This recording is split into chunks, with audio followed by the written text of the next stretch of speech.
Hello students and welcome back to our channel once again. In today's video we are going to discuss about a very new chapter number 15 biodiversity and conservation. अगर आप मेरे channel पर पहली बार ये video देख रहे हो तो आप लोगों को मैं कहना चाहूँगी कि प्लीज़ सब्सक्राइब कर लीजिए चैनल को। वो रेड कलर का बटन जो है उसको दबाकर सब्सक्राइब हो जाइए, बिल्कुल फ्री ऑफ कॉस्ट है। आप लोग हमारे चैनल की न्यू लेटेस्ट अपडेट्स पाने के लिए उस बेल आइकन को ज़रूर दबाइएगा जो कि सब्सक्राइब बटन के बिल्कुल साइड में है। उससे क्या होगा कि आप लोगों को मेरी आने वाली वीडियोज़ की नोटिफिकेशन सबसे पहले मिलेगी। और अगर आप लोगों ने इससे पहले वाले चैप्टर्स नहीं देखे हैं तो डिस्क्रिप्शन बॉक्स में ऑलरेडी लिंक गिवन है, वहां से जाके आप इससे पहले के सभी चैप्टर्स को देख सकते हो। प्लीज़ इस वीडियो को अभी के अभी लाइक कर दो ताकि आगे जब मैं वीडियोस बनाऊं तो मुझे मोटिवेशन मिले आपके लाइक से। ओके, तो शुरू करते हैं। यहाँ पर इस चैप्टर के अंदर हम दो ही चीज़ों के बारे में पढ़ेंगे। पहला है बायोडाइवर्सिटी और दूसरा है बायोडाइवर्सिटी कंजर्वेशन। ठीक है, कि बायोडाइवर्सिटी होता क्या है, और सेकेंड चीज़ जो हम पढ़ेंगे वो है कि बायोडाइवर्सिटी को हम बचाएं कैसे, कंजर्व कैसे करें। ओके, सो सबसे पहले आपको ये बताना चाहूँगी कि बायोडाइवर्सिटी का ही मतलब क्या होता है। सो बायोडाइवर्सिटी में बायो और डाइवर्सिटी दोनों अलग अलग कर लीजिए आप। ठीक है, तो इनमें से बायोस का जो मतलब होता है उसका मतलब होता है लाइफ, बायोस का मतलब होता है लाइफ, और डाइवर्सिटी का मतलब होता है form. So different types of life forms जब आपको देखने को मिलती हैं तो उस जगह में आपको बायोडाइवर्सिटी देखने को मिलेगी। ओके, सो बायोस एक ग्रीक वर्ड है, आप ये भी याद रखिएगा। नेक्स्ट हम चलते हैं हमारे चैप्टर के अंदर क्या लिखा हुआ है, पहले ये देख लेते हैं। अगर एक alien, if an alien from a distant galaxy were to visit our planet, अगर एक एलियन हमारे प्लैनेट को विजिट करता है, हमारे अर्थ को विजिट करता है फ्रॉम डिस्टेंट गैलेक्सी यानी कि दूसरी गैलेक्सी से, तो सबसे पहली चीज़ जो उसे चौंकाएगी, उसे काफ़ी ज़्यादा एक्साइट करेगी इस जगह के बारे में जानने के लिए, वो क्या होगी कि यहाँ पर डिफरेंट लाइफ फॉर्म्स हैं, बहुत अलग अलग तरीके की लाइफ फॉर्म्स हैं, और उसी लाइफ फॉर्म्स को हम बोलते हैं डाइवर्सिटी, बायोडाइवर्सिटी। ओके, नेक्स्ट है even for humans the rich variety of living organism with which they share this planet never ceases to astonish and fascinate us. हमारे लिए एलियन तो छोड़ो, हम ह्यूमंस के लिए भी ये जानना बहुत ज़्यादा फैसिनेटिंग होता है, बहुत ज़्यादा न्यू होता है, बहुत एक्साइट होते हैं हम चीज़ को जानने में कि हमारे अलावा भी बहुत सारी अलग अलग तरीके की स्पीशीज़, बहुत सारी अलग अलग तरीके की लाइफ फॉर्म्स इस अर्थ पर रहती हैं हमारे साथ। ओके, तो ये क्या है, ये एक तरीके की बायोडाइवर्सिटी ही है। नेक्स्ट हम चलते हैं। The common man would find it hard to believe. Common man यानी कि हम लोग इसे बहुत ज़्यादा डिफिकल्ट समझेंगे, हमारे लिए समझना बहुत डिफिकल्ट है कि भाई यहाँ पर अराउंड 20,000 स्पीशीज़ ऑफ आंट्स हैं। हम भाई चींटियाँ कितनी जानते हैं, एक तो वो लाल वाली चींटी जानते हैं, एक हम ब्लैक वाली चींटी जानते हैं, लेकिन आप लोगों को बताना चाहूँगी कि अराउंड 20,000 डिफरेंट तरीके की स्पीशीज़ हैं आंट्स की। उसके बाद अराउंड 3 लाख से भी ज़्यादा स्पीशीज़ हैं किसकी, बीटल्स की। ये सब जो मैं बता रही हूँ ना, ये आप लोग प्लीज़ ध्यान रखिएगा क्योंकि बहुत ज़्यादा इंपॉर्टेंट है। क्योंकि इकोलॉजी जो आपकी यूनिट होती है ये डाटा बेस्ड यूनिट होती है, और नीट एग्जामिनेशन में जो बच्चा डाटा अच्छे से याद करके जाएगा इकोलॉजी का, उसको इस यूनिट से मार्क्स मिलेंगे ही मिलेंगे। ओके, सो प्लीज़ आप लोग ये डाटा ज़रूर याद रखिएगा कि 2,000 स्पीशीज़ किसकी हैं, आंट्स की, 3 लाख स्पीशीज़ किसकी हैं, बीटल्स की, 28,000 स्पीशीज़ किसकी हैं, फिशेस की, और अराउंड 20,000 स्पीशीज़ किसकी हैं, ऑर्किड्स की। सो अराउंड इकोलॉजिस्ट और एवोल्यूशनरी बायोलॉजिस्ट जो हैं वो ट्राई कर रहे हैं ये जानने की कि इतनी ज़्यादा डाइवर्सिटी जो है यहाँ पर आ रही है, इतनी ज़्यादा डाइवर्सिटी जो क्रिएट हो रही है, उससे उनके दिमाग में कुछ क्वेश्चंस हैं और उन क्वेश्चंस का आंसर वो ढूंढ रहे हैं। ओके, सो हम भी अपने दिमाग के कुछ क्वेश्चंस का आंसर ढूंढ लेते हैं, राइट। तो सबसे पहले जो यहाँ पर आता है वो, ये सब तो बिल्कुल जनरल इंट्रोडक्शन था। अब आता है कि भाई बायोडाइवर्सिटी क्या होती है। मैं आपको पहले ही बता चुकी हूँ, बायोडाइवर्सिटी 2 वर्ड्स का मिक्सचर है। पहला बायो, दूसरा डाइवर्सिटी। बायो मतलब लाइफ, डाइवर्सिटी मतलब फॉर्म्स, कि डिफरेंट तरीके की लाइफ फॉर्म्स जब प्रेजेंट होती है एक जगह पर, वो है biodiversity. Now in our biosphere immense diversity, या फिर आप कह सकते हो हेट्रोजेनिटी, कि हमारे बायोस्फीयर के अंदर आपको बहुत ज़्यादा डिफरेंट फॉर्म्स देखने को मिलते हैं, exist not only at the species level, ना ही सिर्फ स्पीशीज़ लेवल पर। ऐसा नहीं है कि भाई डिफरेंट स्पीशीज़ ही सिर्फ प्रेजेंट हैं, बल्कि सभी लेवल्स पर आपको यहाँ पर देखने को मिल जाएगी डाइवर्सिटी, चाहे वो मैक्रो मॉलिक्यूल्स का लेवल हो या फिर सेल्स का लेवल हो। एक सेल के अंदर कितने मैक्रोमोलिक्यूल्स प्रेजेंट हैं उस लेवल तक का भी आपको बायोडाइवर्सिटी देखने को मिल जाएगा हमारे बायोस्फीयर में. Now biodiversity is the term popularised by the sociologist Edward Wilson. Now it is very important कि बायोडाइवर्सिटी जो वर्ड है ना वो किसने दिया था, एडवर्ड विल्सन ने. नीट के लिए बहुत इंपॉर्टेंट है. और ये क्या थे, ये एक सोशियो बायोलॉजिस्ट थे. It is very important. Edward Wilson was a sociobiologist who gave the term biodiversity. Okay. Now he described the combined diversity at all the levels of biological organization. उन्होंने जितनी भी डाइवर्सिटी सभी levels पर आ रही थी उसको कई चीज़ों में डिफ्रेंशिएट किया. ठीक है, तो उन चीज़ों में जब उन्होंने डिफ्रेंशिएट किया, उन पर्टिकुलर स्टेजेस में डिफ्रेंशिएट किया, तो उन्होंने यहाँ पर हमें बताए 3 तरीके की डाइवर्सिटी. तो उनमें सबसे इंपॉर्टेंट तो ये 3 ही थी. तो उन तीनों को हम एक एक करके जानते हैं. उन्होंने हमें क्या दिए, 3 इंटर रिलेटेड हायरार्कियल लेवल, यानी कि तीनों ही आपस में रिलेट करते हैं. इंट्रा नहीं है, इंटर रिलेटेड है, तो ये याद रखिएगा. पहला है जेनेटिक डाइवर्सिटी. ये कैसी डाइवर्सिटी होती है, it is the diversity in the number and the types of gene as well as chromosome present in different species. Genetic diversity वो डाइवर्सिटी होती है जिसके अंदर हम किसको देखते हैं कि कितने नंबर या कितने टाइप ऑफ जीन्स एक प्रेजेंट हैं किसी भी स्पीशीज़ के अंदर, और हर एक डिफरेंट स्पीशीज़ के अंदर कितने टाइप ऑफ जीन प्रेजेंट हैं, कितनी वेरिएशन देखने को मिल रही है हमें जीन की और उसके अलील की सेम स्पीशीज़ के अंदर. यही हमारी जेनेटिक डाइवर्सिटी को डिफाइन करती है. चलिए जानते हैं. अब आपने हिंदी के लेवल पर तो समझ लिया, लेकिन हम एनसीईआरटी लेवल पर भी समझ लें कि हमारी एनसीईआरटी में क्या गिवन है. A single species might show high diversity. एक अगर आप सिंगल स्पीशीज को लेकर के चलोगे तो आपको काफ़ी ज़्यादा हाई डाइवर्सिटी देखने को मिलेगी एट जेनेटिक लेवल. ठीक है, कि अगर आप एक सिंगल स्पीशीज देख रहे हो, उस सिंगल स्पीशीज के अंदर अलग अलग जेनेटिक लेवल पर आपको डाइवर्सिटी देखने को मिलेगी. कि देखिए, अगर मैं हूँ, आई एम ए ह्यूमन, आप भी एक ह्यूमन हो, तो हमारे जेनेटिक लेवल में आपको बहुत ज़्यादा डाइवर्सिटी देखने को मिलेगी. हम एक ही स्पीशीज़ से बिलोंग करते हैं, राइट. बट अगर आप देखो यहाँ पर the genetic variation shown by the medicinal plant, ये एक एग्जाम्पल है यहाँ पर गाइस. ध्यान रखिएगा कि जब भी आप एक जेनेटिक डाइवर्सिटी देखने के लिए जाओगे तो एक सिंगल स्पीशीज़ में जब आप देखोगे तो आपको बहुत ज़्यादा मिलेगी डाइवर्सिटी. अगर आप उसके ऊपर लेवल पर जाओगे तो थोड़ी कम मिलेगी, और ऐसे ऐसे करके जो डाइवर्सिटी है वो कम होती जाएगी. ठीक है, नेक्स्ट हम करते हैं. यहाँ पर आपको एक प्लांट की बात कही गई है एक एग्जाम्पल के तौर पर, और वो प्लांट कौन है, रोवोल्फिया वोमिटेरिया. ठीक है, ये आपका एक एग्जाम्पल है. Growing in different Himalayan ranges might be in terms of the potency and concentration of the active chemical. जो कि आपका केमिकल क्या है, क्या आप ऑब्टेन करते हो उस पर्टिकुलर प्लांट से, आप एक केमिकल ऑब्टेन करते हो जिसका नाम है रिजर्पाइन. ओके, नाउ रिजर्पाइन जो है आपको इस पर्टिकुलर प्लांट से मिलता है दैट द प्लांट प्रोड्यूसेस. आपको ये जानना इंपॉर्टेंट है कि जो आपका ये मेडिसिनल प्लांट है, मेडिकल प्लांट जो है, ये different part of Himalayan ranges पे आपको ग्रो होने के लिए मिल रहा है, जो कि बहुत ज़्यादा डिफरेंट पोटेंसी और कंसंट्रेशन दिखाती है इस एक्टिव केमिकल का. रिसर्पाइन जो आपको मिलता है ये अलग अलग तरीके से आपको देखने को मिलेगा. किसकी वजह से, due to the genetic diversity. और ये ये जो आपको रिसर्पाइन देखने को मिलता है ये जनरली किसके लिए काम आता है, ब्लड प्रेशर को कंट्रोल करने के लिए बहुत ज़्यादा इंपॉर्टेंट है. एक और चीज़ यहाँ पर जानना इंपॉर्टेंट है कि इंडिया के अंदर यहाँ पर अगर आपको ये जो एग्जाम्पल मैंने दिया रोवोल्फिया वाले एग्जाम्पल से आपको नहीं समझ में आया, तो आपको यहाँ से ज़रूर समझ में आएगा जो इंडिया का एग्जाम्पल दिया हुआ है. कि देखिए, आपको देखने को मिलेंगी अराउंड 50,000 से भी ज़्यादा genetically different strains of rice. ठीक है, स्पीशीज़ तो सेम है, लेकिन उन स्पीशीज़ के अंदर जो वैरायटी आपको देखने को मिल रही है वो जेनेटिक लेवल पर देखने को मिल रही है. ठीक है, एक स्पीशीज़ के अंदर बहुत सारी जेनेटिक डिफरेंस देखने को मिलती है. इसी को हम कहते हैं जेनेटिक डाइवर्सिटी. जैसे कि राइस एक स्पीशीज़ है और उसी स्पीशीज़ के अंदर आपको अराउंड 50,000 जेनेटिकली डिफरेंट स्ट्रेन्स देखने को मिल रहे हैं.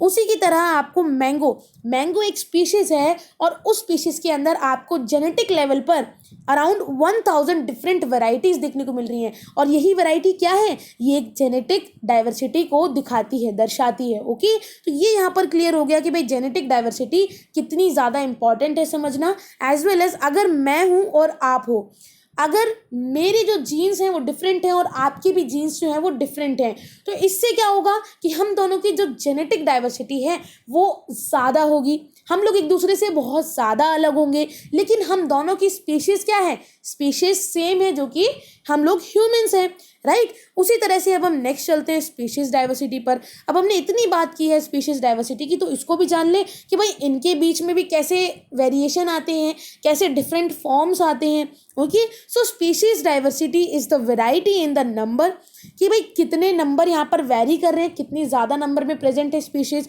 और कितने डिफरेंट डिफरेंट तरीके की स्पीशीज़ प्रेजेंट हैं, वो हमें बताएंगी स्पीशीज़ डाइवर्सिटी। मान लीजिए कि अगर आपका एक फॉरेस्ट है और यहाँ पर आपको डिफरेंट तरीके की स्पीशीज़ मिलती हैं, तो इस फॉरेस्ट के अंदर आपको क्या देखने को मिलेगी, स्पीशीज़ डाइवर्सिटी। ओके, लेकिन अगर आपको इस एक एरिया है, उस एरिया के अंदर आपको स्पीशीज़ देखने को तो मिलती हैं, ठीक है, लेकिन वो स्पीशीज़ एक ही तरीके की स्पीशीज़ हैं सभी, तो क्या होगा, आपको क्या देखने को मिलेगा वहाँ पर, जेनेटिक डाइवर्सिटी। ओके, तो आई होप आप मेरी बात को समझ पा रहे हो। देख लेते हैं the diversity at the species level. अगर हम स्पीशीज़ के लेवल पर डाइवर्सिटी को देखें, एग्जाम्पल दिया हुआ है यहाँ पर कि वेस्टर्न घाट्स में आपको ज़्यादा एम्फीबियंस देखने को मिलेंगे, जबकि ईस्टर्न घाट्स में ज़्यादा एम्फीबियंस देखने को नहीं मिलेंगे। यही हमें बताता है कि the number of species per unit area is known as species diversity, कि कितने नंबर ऑफ स्पीशीज़ आपको देखने को मिल रहे हैं एक पर्टिकुलर एरिया में, उसी को हम स्पीशीज़ रिचनेस कहेंगे। कितनी वैरायटी ऑफ स्पीशीज़ है, वही हमारी स्पीशीज़ डाइवर्सिटी कहलाएगी। ओके, एग्जाम्पल भी आपको दिया हुआ है, तो प्लीज़ गाइज ये जो एग्जाम्पल्स आपको मैं बता रही हूँ, इनको ज़रूर याद रखना, बहुत इंपॉर्टेंट है नीट के लेवल से भी। नेक्स्ट है इकोलॉजिकल डाइवर्सिटी।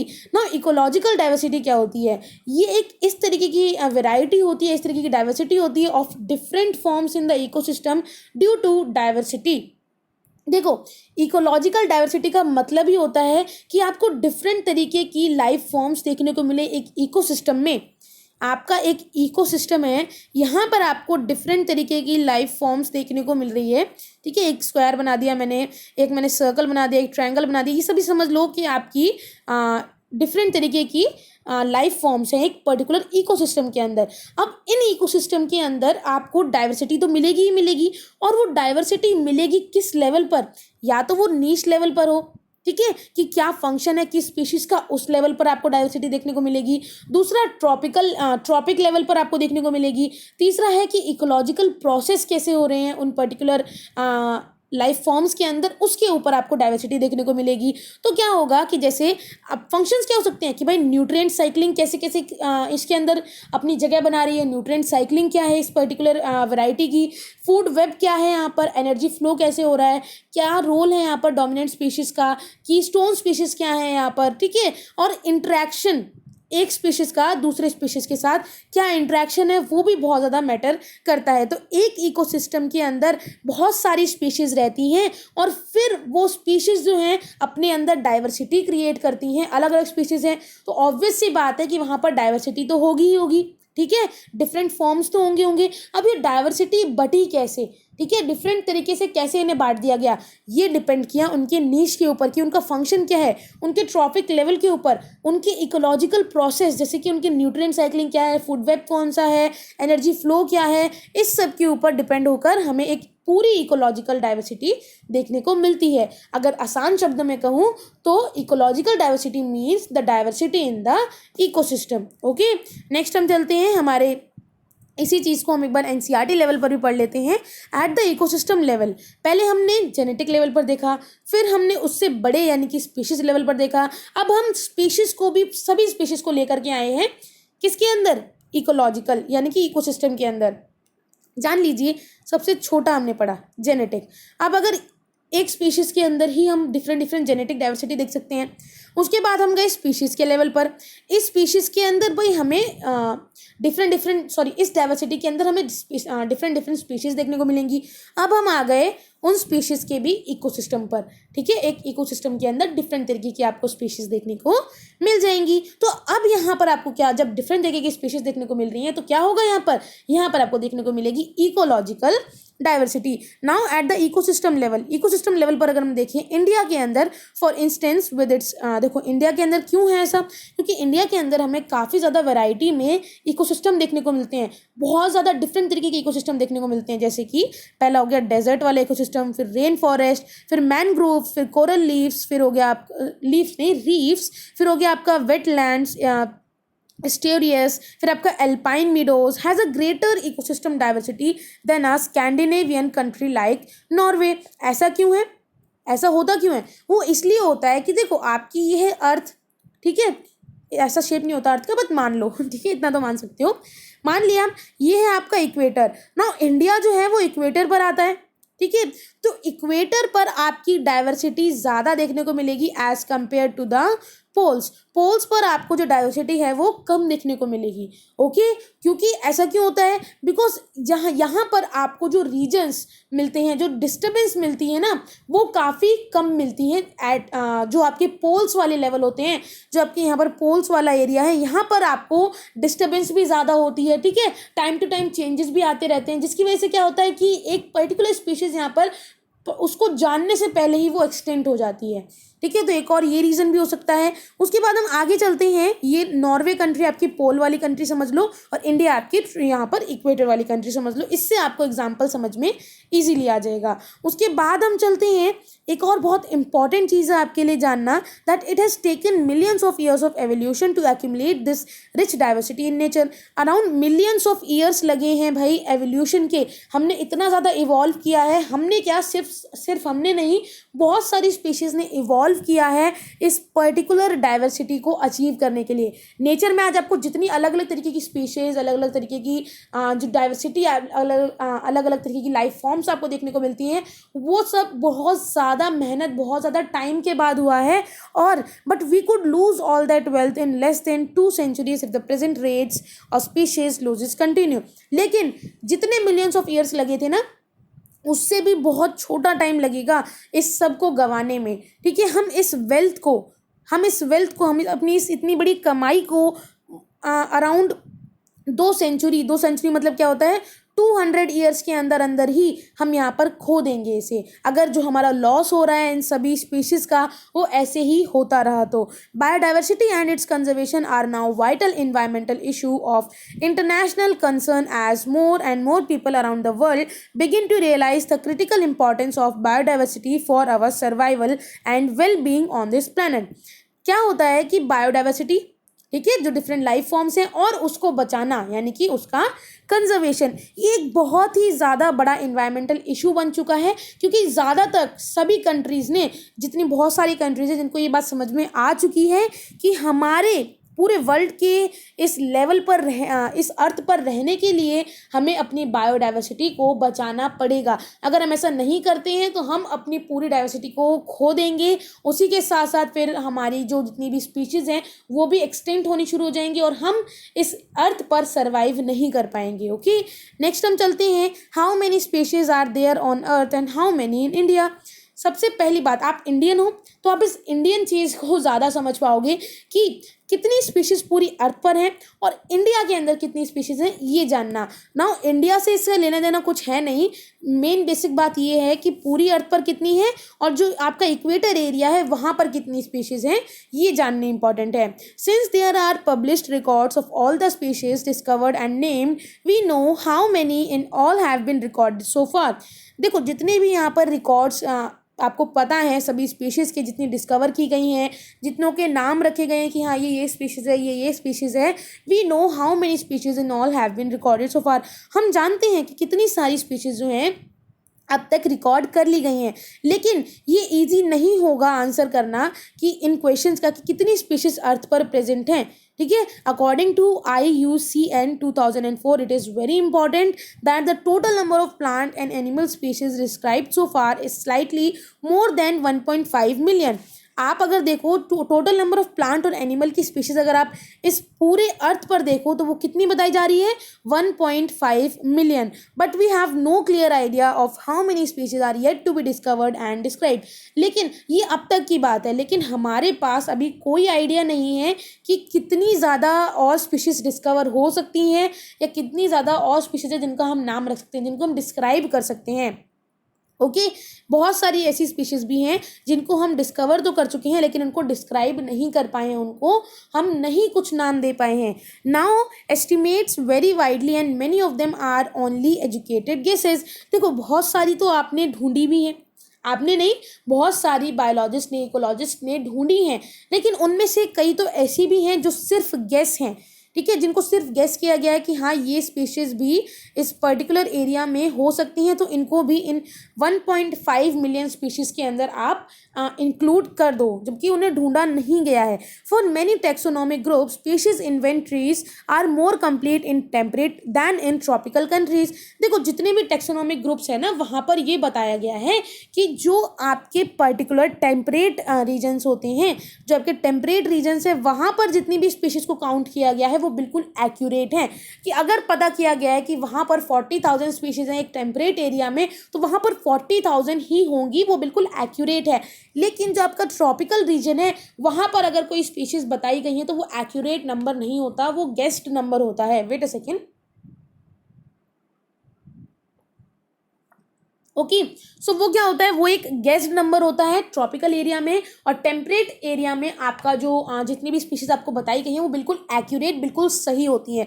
ऐसा क्यों होता है? बिकॉज जो टेम्परेट एरिया होता है ना, वहाँ पर ये आपका टेम्परेट एरिया है, और यहाँ पर डिस्टर्बेंस जो है वो बहुत कम होता है। ओवर एंड ओवर ईयर्स तक वो चीज़ वैसी अनडिस्टर्ब्ड रहती है, जिसकी वजह से आपको डाइवर्सिटी ज़्यादा देखने को मिलती है। ठीक है, जिसकी वजह से ज़्यादा स्पीशीज़ आपको क्रिएट होती हुई दिखती हैं और एक्सटेंट होती हुई दिखती हैं। लेकिन जो आपका ट्रॉपिकल रीजन होता है ना, ट्रॉपिकल रीजन के अंदर क्या है, डिस्टर्बेंस ज़्यादा होता है। थोड़े थोड़े टाइम के बाद वहाँ पर डिस्टर्बेंस क्रिएट होता रहता है, जिसकी वजह से चीज़ें इवॉल्व नहीं कर पाती हैं ज़्यादा, और ज़्यादा डाइवर्सिटी आपको देखने को नहीं मिलती है। वही सेम यहाँ पर भी बताया होगा, ये आप यहाँ पर अंडरलाइन ज़रूर कर लें, that the species inventories are more complete in temperate than in the tropical countries. Now considering that an overwhelmingly large proportion of the species waiting to be discovered are in the tropics. आप देखो ये समझ सकते हो कि भाई देखो, अब तक आपको अगर आपने टेम्परेट की ऑलमोस्ट हर हद तक आपने बता दी हैं स्पीशीज़ ये हो सकती हैं, बिल्कुल एक्यूरेट बता दी हैं, तो जो बची हुई स्पीशीज़ हैं वो ज़्यादातर कहाँ की होंगी? ट्रॉपिक लेवल की, क्योंकि वहीं की स्पीशीज़ जो हैं आप नहीं बता पाए हो। ओके, मैं एकदम एग्जाम्पल लेके चलती हूँ कि आप अपने आप को जब तक इमेजिन नहीं करोगे उस सिचुएशन के अंदर, तब तक आपको वो चीज़ समझ में नहीं आएगी। तो इसलिए मैं आपको बार बार कहती रहती हूँ कि आपने डिस्कवर नहीं की, आपने ऐसा नहीं किया, ताकि क्या है कि आप लोग उस स्टोरी के साथ, क्योंकि एक स्टोरी ही तो है ये सब, इसके साथ आप एकदम जुड़ जाओ। ओके, तो प्लीज़ थोड़ा सा इमेजिन करके चला करो चीज़ों को। बायोलॉजी के अंदर इमेजिन करना बहुत इंपॉर्टेंट है।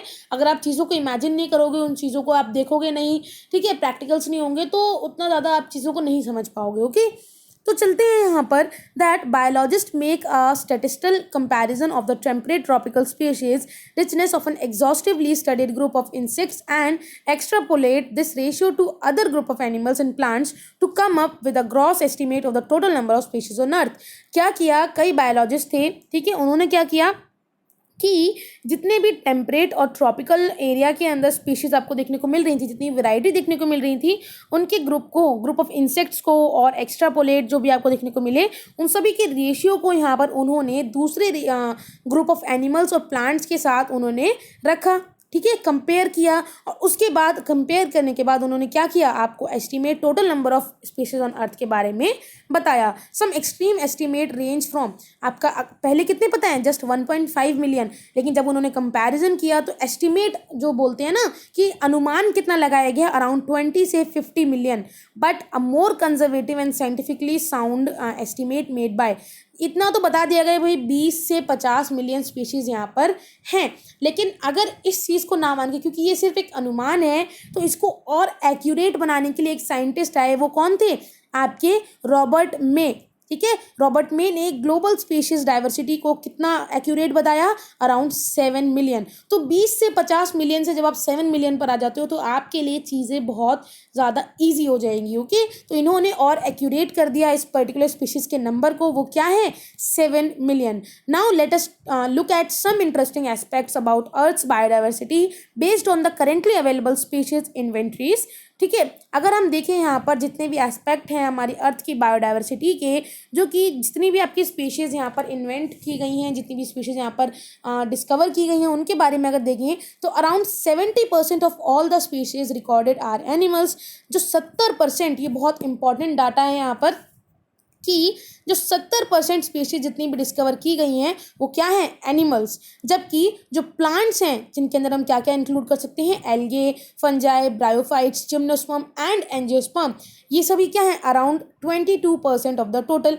कि देखिए आपका अराउंड 70% क्या है, एनिमल्स और 22% क्या है, प्लांट्स। तो इसके अंदर प्रॉपर आपके जितने भी एनिमल्स इस पूरे अर्थ पर हैं, जितने भी जो आपके प्लांट्स इस अर्थ पर हैं, जितने डिस्कवर कर लिए गए हैं, वो इंक्लूड हैं इस पर्टिकुलर परसेंटेज के अंदर।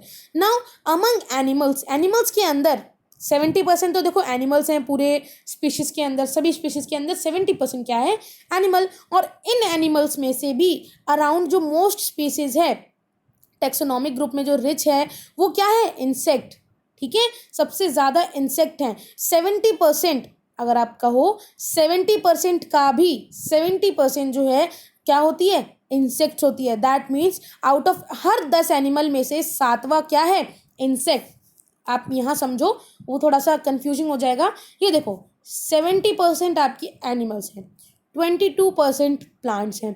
अब ये जो आपके 70% थे, वेट अ सेकेंड, अब जो ये जो आपके 70% एनिमल्स थे ना, इस 70% यानी कि अब किसी के लिए तो ये 100% ही हुए, राइट। एनिमल्स का तो ये 100% ही है।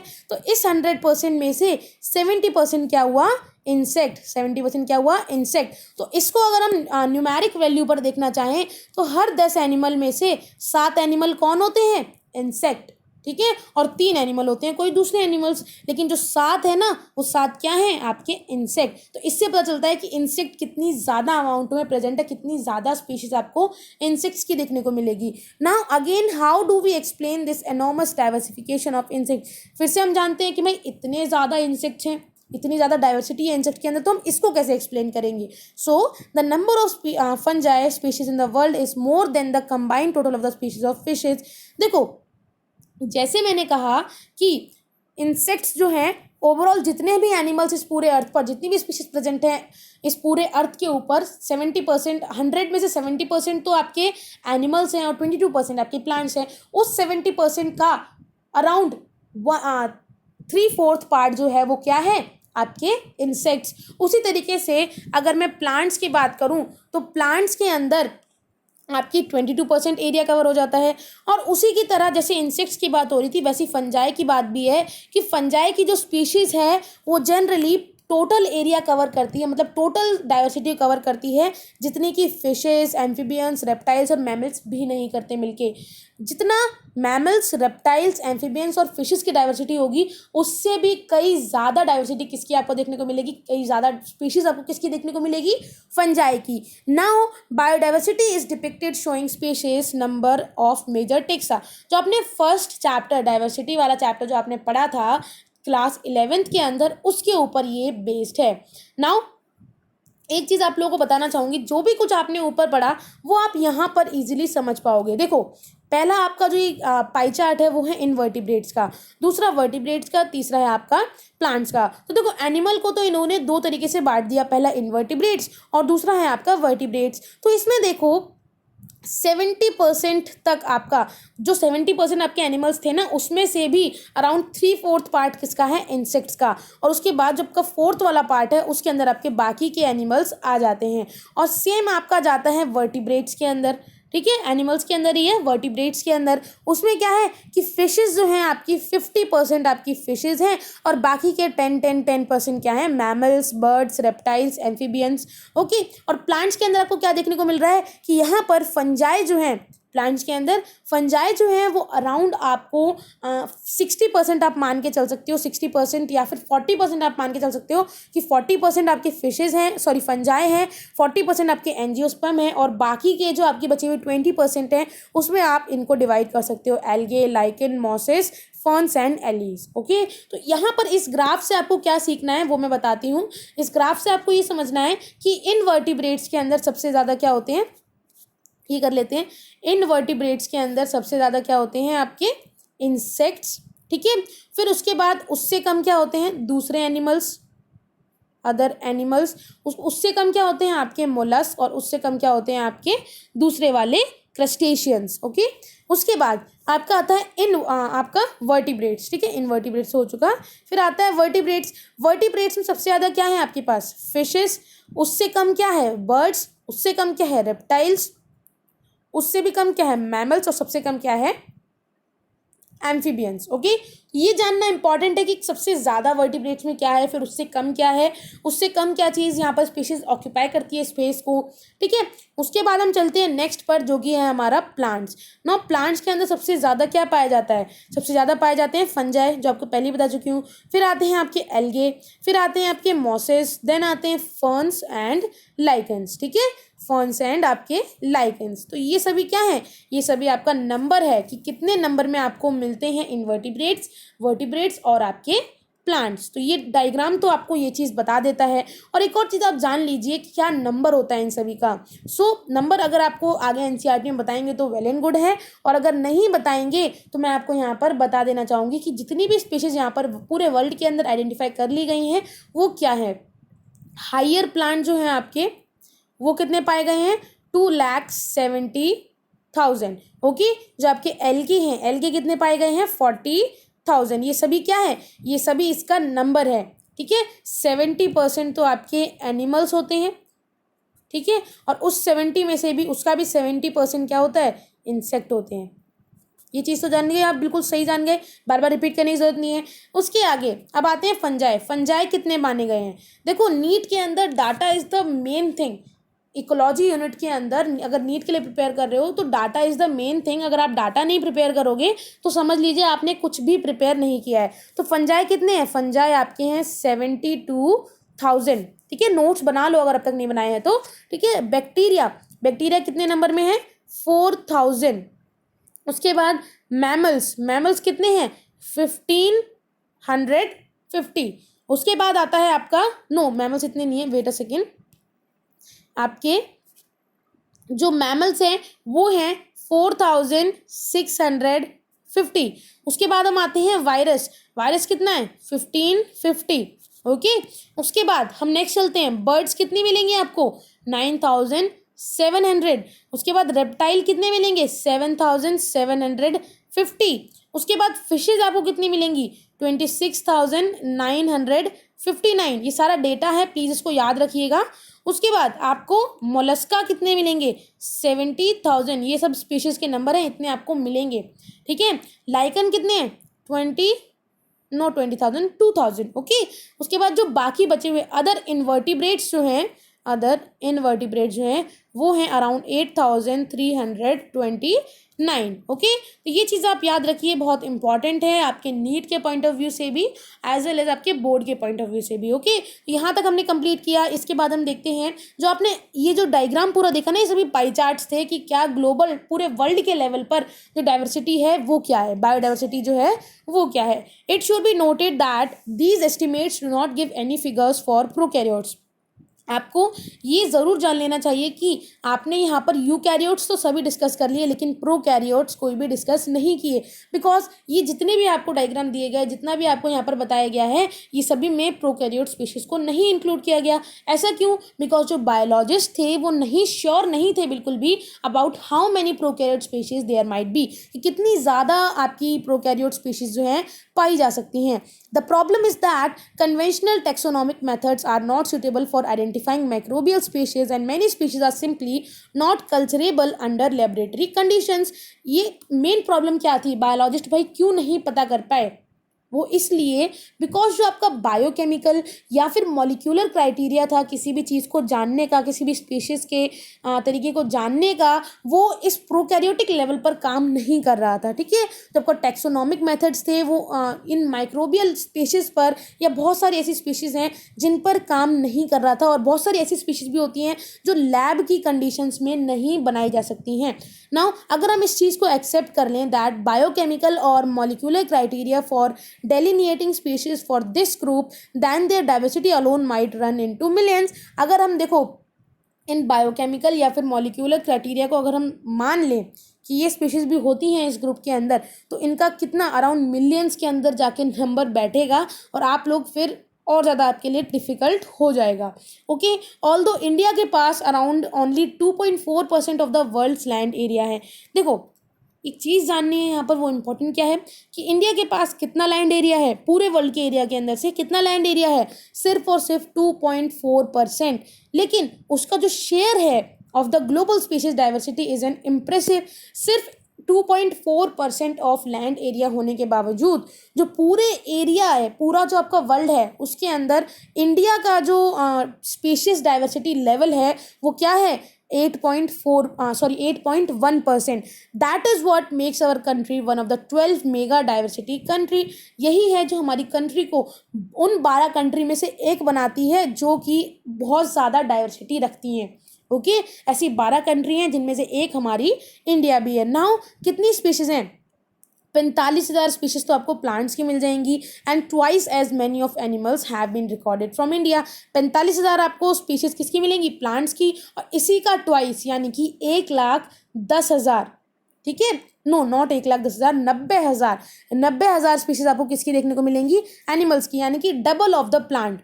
और कहाँ से रिकॉर्ड की गई हैं, इंडिया से रिकॉर्ड की गई हैं. Now how many living species are actually there waiting to be discovered and named. हम ये भी जानते हैं कि भाई कितनी सारी स्पीशीज हैं यहाँ पर जो अभी तक डिस्कवर नहीं की गई हैं और उनका नेम भी नहीं रखा गया है. डिस्कवर कर ली गई है लेकिन उनको डिस्क्राइब नहीं किया गया है. तो अगर उनको डिस्क्राइब कर दिया जाए और उनको डिस्कवर कर दिया जाए तो इंडिया उन 12 में से भी टॉप कर सकती है. ओके, सो अगर हम मेज ग्लोबल एस्टीमेट जो उन्होंने बताया था 7 मिलियन उन्होंने बताया था कि स्पीशीज़ हो सकती हैं जो कि अब तक डिस्कवर नहीं की गई हैं, तो अगर हम उनके एस्टीमेट को देखें तो only 22% of the total species have been recorded so far.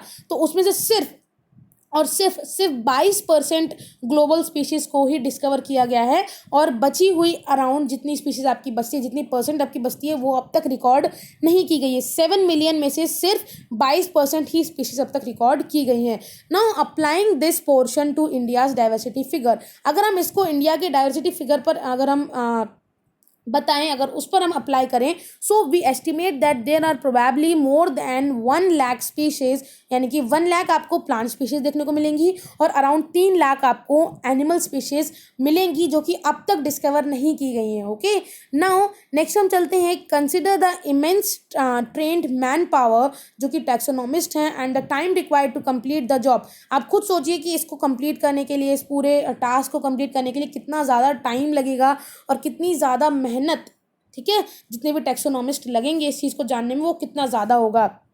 So the situation appears more hopeless when we realize that a large fraction of these species faces the threat of becoming extinct even before we discover them. Now अब ये situation हमारे लिए hopeless हो जाती है कि हम जो हमारी डिस्कवर नहीं की गई हैं स्पीशीज़ उनको हम डिस्कवर कर सकें. वो कैसे hopeless बन जाता है, क्योंकि ऐसी बहुत सारी स्पीशीज़ हैं जो कि उनके डिस्कवर होने से पहले ही एक्सटिंक्ट हो जाती हैं, ठीक है, उससे पहले ही वो वहाँ पर एक्सटिंक्ट हो जाएंगी, डिसअपियर हो जाएंगी, जिससे पहले कि हम उन्हें जानें. नाउ ऐसा क्यों होता है, नेचर्स बायोलॉजिकल लाइब्रेरी. अब देखो ये एक बहुत अच्छा यहाँ पर थॉट दिया हुआ है इन्होंने कि नेचर एक बायोलॉजिकल लाइब्रेरी की तरह है. उस लाइब्रेरी के अंदर वो लाइब्रेरी क्या है, वो लाइब्रेरी नेचर की लाइब्रेरी है, ठीक है. वो लाइब्रेरी ना जल रही है, वो पहले ही चल रही है, जिससे पहले कि हम उसकी कैटलॉग्स को टाइटल दें, उसकी बुक्स को हम कुछ टाइटल दें, उसकी सभी जितनी भी स्टॉक्ड बुक है वहाँ पर उसको हम टाइटल दें, उससे पहले ही वहाँ पर वो जल जा रही है पूरी लाइब्रेरी, ठीक है. वही चीज़ सेम हो रही है. एक एग्जाम्पल दिया है आपको, नेचर के फॉर्म में एक एग्जाम्पल दिया है कि आप डे टू डे लाइफ से उसको कनेक्ट कर सको कि भाई जितनी भी स्पीशीज़ हैं उसमें से कई ऐसी स्पीशीज़ भी हैं जो कि डिस्कवर होने से पहले ही एक्सटिंक्ट हो जाती हैं, यानी कि ऐसी कई बुक्स हैं जिनका टाइटल देने से पहले ही वो बुक्स जो हैं वो जल चुकी हैं, राइट. तो उसके बाद है हमारा पैटर्न्स ऑफ बायोडाइवर्सिटी, जिसको हम कंप्लीट करेंगे हमारे नेक्स्ट पार्ट के अंदर. तो अगर आपको इतना पार्ट हमारा बायोडाइवर्सिटी का पसंद आया हो तो प्लीज़ इस वीडियो को लाइक करना, चैनल को सब्सक्राइब करना, एज वेल एज इस वीडियो को जितना हो सकता है उतना शेयर करना. अगर कोई पार्ट समझ में नहीं आया हो तो प्लीज़ आप कमेंट सेक्शन में कमेंट करके मुझे बता सकते हो. With that said guys, thank you so much, have a good day, bye bye.